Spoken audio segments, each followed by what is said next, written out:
In a certain market in Seoul, there was a burly man with a hunchback and bear-like waist. Don't judge him by his appearance, for he used to be a notorious gangster boss. He was none other than One Punch Man, a man whose powerful punch could shake the world, and no one could withstand his punch. No matter how strong the opponent's physique was, he could easily knock them down. But now, Uncle Massachusetts has retired from the underworld, working as a seafood merchant in the market. All because he married a beautiful woman named Xiaomi. And he wanted to return to family life to live an ordinary person's life.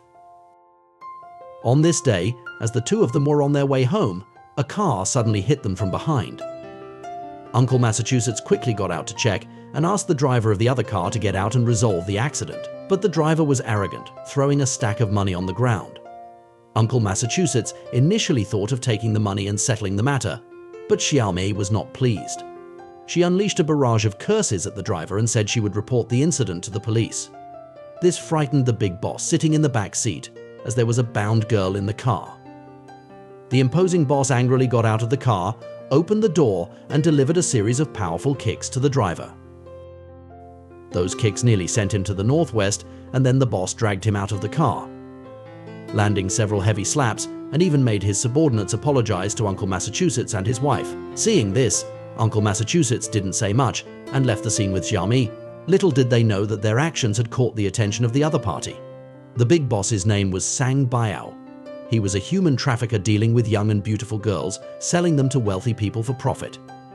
The next day, Uncle Massachusetts was ambushed on his way home while Xiaomi was alone at home. At that moment, the doorbell rang and Xiaomi looked through the peephole, only to see a person in black outside the door.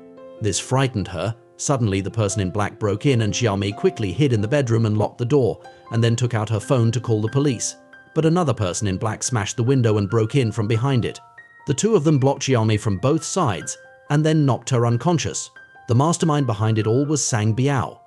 When Uncle Massachusetts returned home, he found the house in a mess and realized that something must have happened to Xiaomi.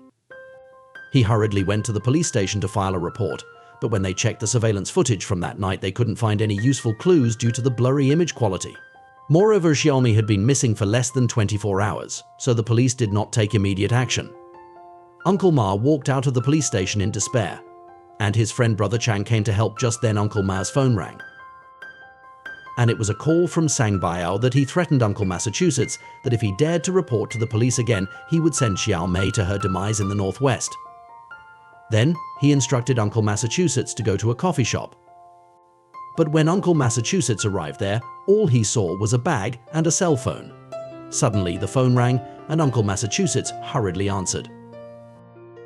Sang Biao told him to open the bag, and inside was a box full of money, saying that it was compensation for his woman.